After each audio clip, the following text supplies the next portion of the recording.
Kubla Khan received an ornate letter signed by Marco Polo. In Madrid, city of lost things, no item remains where it was set. If one drops his key in the dirt, he may never re-enter his home, and even if he manages to stoop and recover the key, he may rise to find a tulip garden where his house once stood. In complementary fashion, things lost by others are forever turning up. A pocket watch on a coffee table, a fond memory in your recollection. I even know of a prince who turned up in a prison cell. When he appealed to the guards for his release, he failed to find the crown on his head, and when he was asked his name, he searched his thoughts, but could not find it. Indeed, the only hope now for the release of this prince of Spain is for you to send back 300 ducats for his release. Of course, he will reward you handsomely once he is out. Yours truly, Marco. Kubla Khan cocked an eyebrow and declared before his court, "Hey everyone, looks like we're about to get ripped off by the guy who traded gold for paper." The court erupted in booming laughter. Italo Calvino, Invisible Cities 2, this time it's visible.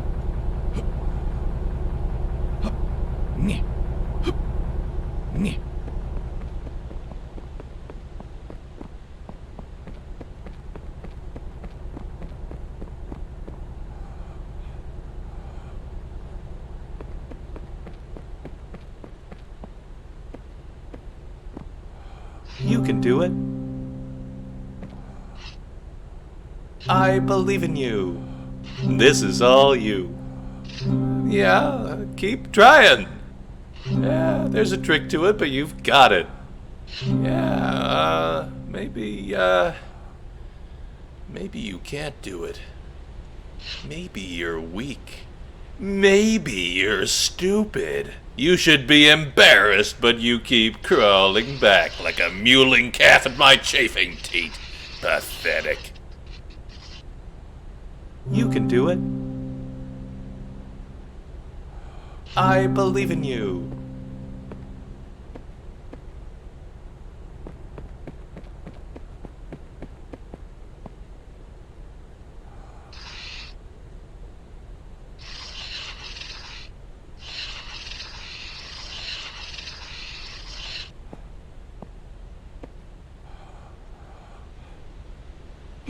Wahoo!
Beep.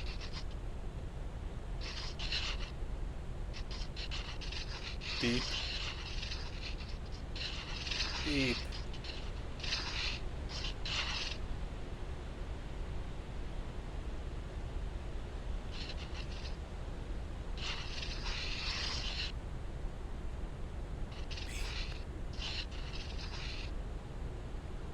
Beep. Beep. Beep. Beep. Beep.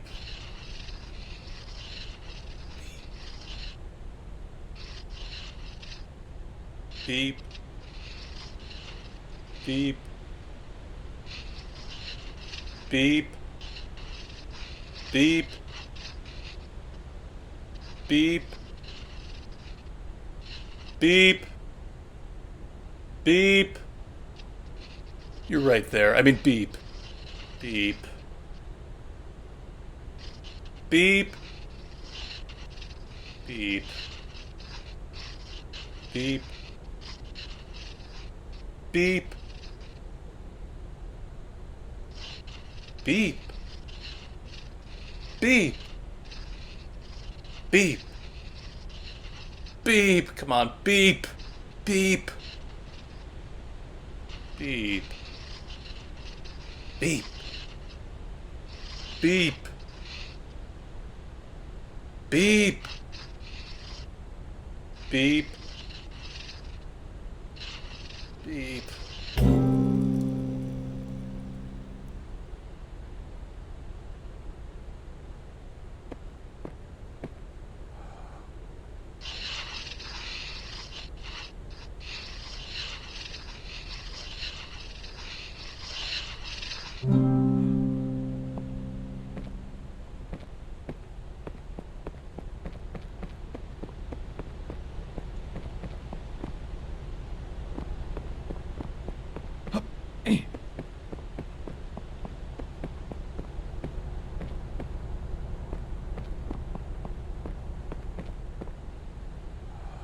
Go on, get. Oh, can't you hear me? I'm nothing but a rusty chunk of steel. You don't want nothing to do with me. All right, all right. I'll tell you my story.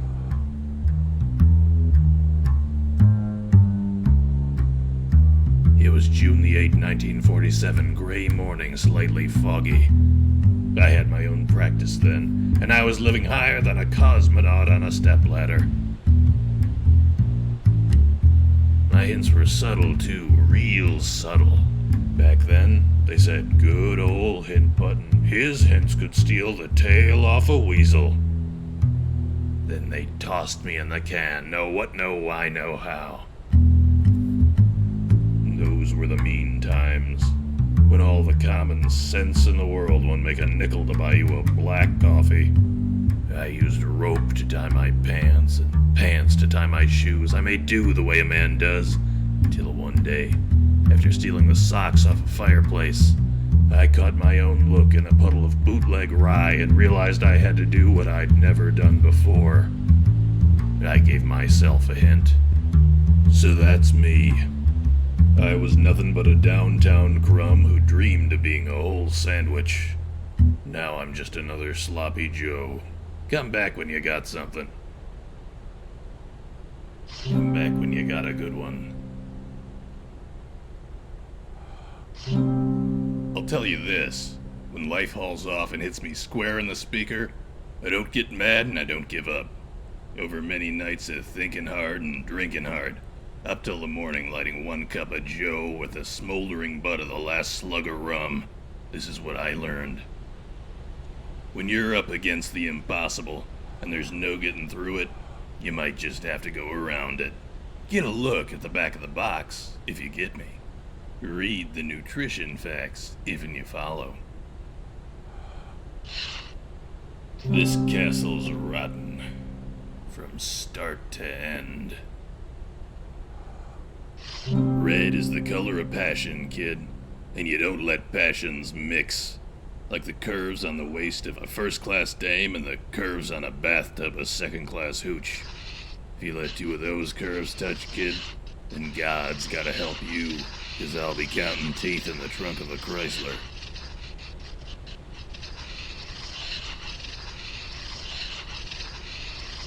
Just keep on practicing.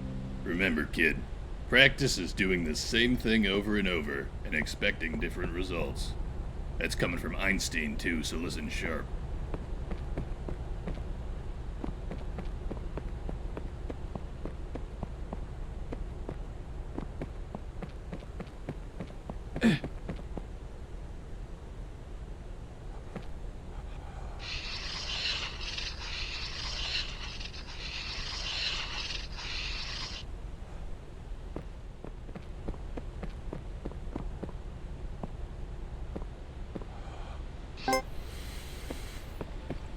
Through many births, I have wandered on and on, searching for, but never finding, a better deal than 0% APR on certified pre-owned vehicles. For trucks tougher than a drunk Marine, come to Mike's Pre-Owned, where we do the things that get things done.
Imagine gravity is fractal, because light is just a wave and gravity is just a wave. So imagine there's a big piece of glass that splits up gravity like a prism, so that there's like blue gravity and yellow gravity, and then somebody gets hit by the red gravity, and it makes them super heavy, so they have super strength, but like they're also really slow. And another guy gets hit by microwave gravity, so he's trying to zap everybody, and just when he's about to zap the main guy, we see a lady come out, and she turns out to be Ultraviolet Girl, and she has... That's very original. It just needs more red, I think.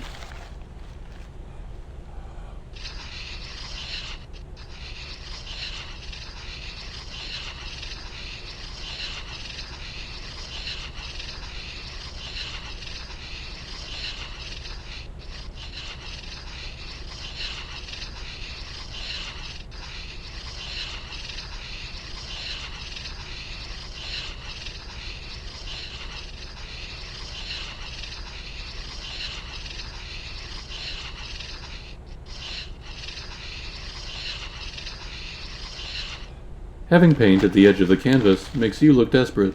Try again.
Unless it's finger paint, don't paint off the edges of the canvas.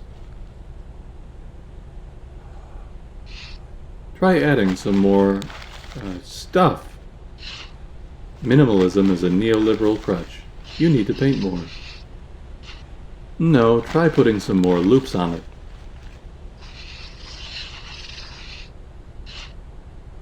Now you have too many loops.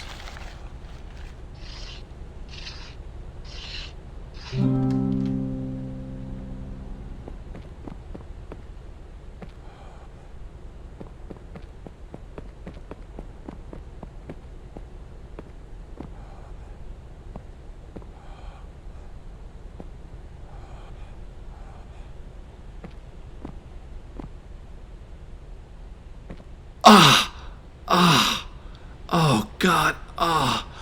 Why did I do that? Oh.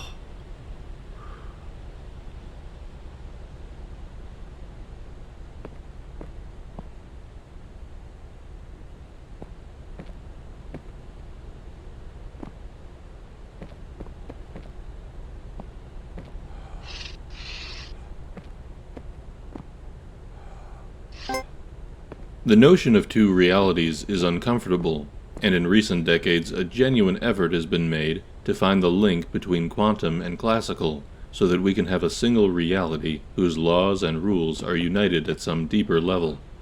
This brings us back to prayers. Let's say that a prayer is a classical event, or feels like one. You, a unique individual, have a particular request, which you voice in words that no one else is speaking at that instant.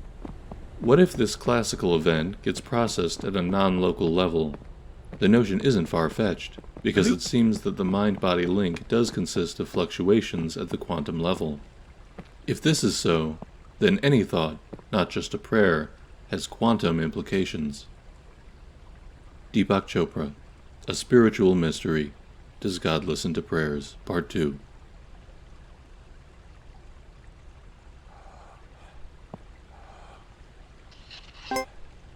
A shipowner was about to send to sea a venerable old ship. He knew that her barnacled hull, however, had often needed repairs, and doubts were suggested to him that possibly she was not seaworthy. The conscientious old captain thought at once to have her thoroughly refitted, even though it should put him at great expense. Before the ship sailed, however, He managed to stifle these bothersome misgivings, and said to himself that she had gone safely through so many voyages that it was idle to suppose that this trip should be any different. He put his trust in Providence, and banished from his mind all ungenerous suspicions about the honesty of the ship's builders, and in such ways he acquired a sincere and comfortable conviction that his vessel was altogether safe and seaworthy. He watched her departure with a light heart, encouraging the crew to dream of the profits that this voyage would return. And he got his insurance money when she went down in mid-ocean and told no tales. What shall we say of him? Surely this, that his belief in the safety of his ship was justified because it was grounded in repeated practical experimentation rather than the hubris of rationalistic a priori belief. It is admitted that he put his confidence in the builders of this vessel, but even this confidence was misplaced, for these were the selfsame charlatans who sought to sell him gratuitous repairs later on, and Big Ship is always trying to get one over on the little guy. Further, we may see that the ship is religion, and the shipwright is Richard Dawkins. The crewmates are empiricism, and the barnacles are Neoplatonism, and the captain of that ship was Albert Einstein. What the hell was I talking about?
Not only is the novice unable to perceive the board as the master does, but the master cannot perceive the board as the novice does. A master can... You can only get good at chess if you love the game. Grandmaster Bobby Fischer. I hate chess. I hate chess. I hate chess. World Champion Bobby Fischer.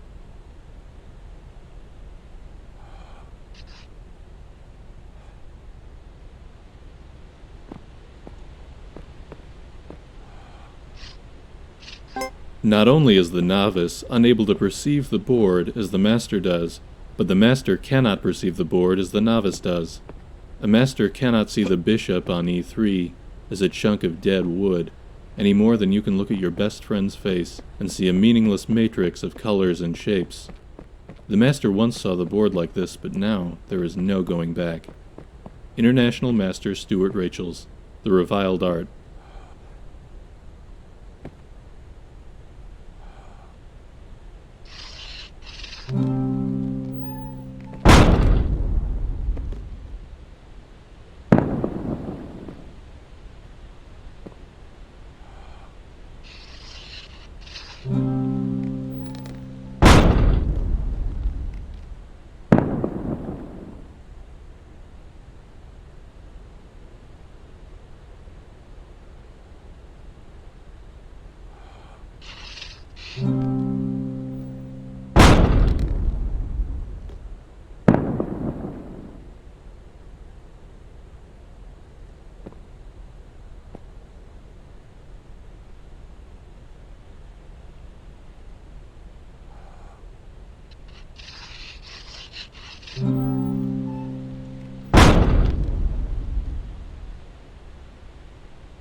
No!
This castle's rotten from start to end.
The obelisk of knowledge.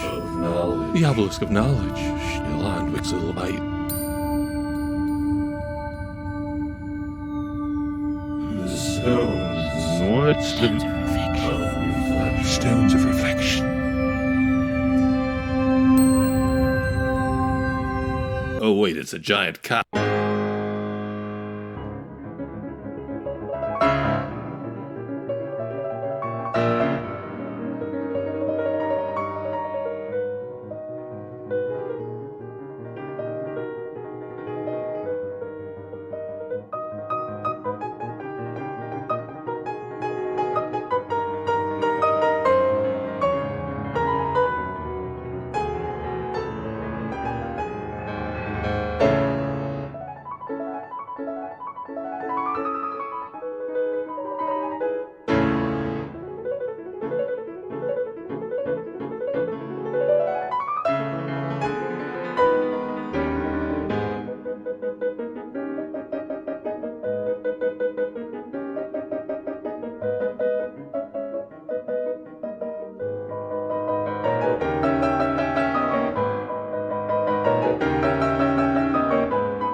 Oh, jeez, dude, I was in a coma the whole time.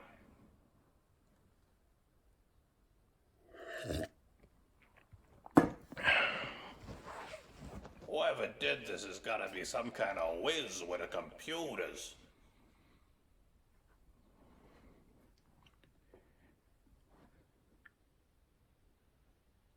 Good stack of pennies. I would never hurt you.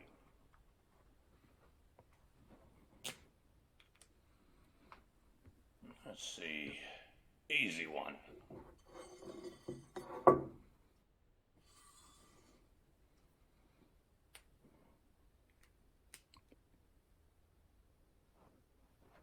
How's this? Nerd shit. Nerd shit. Now that's a book.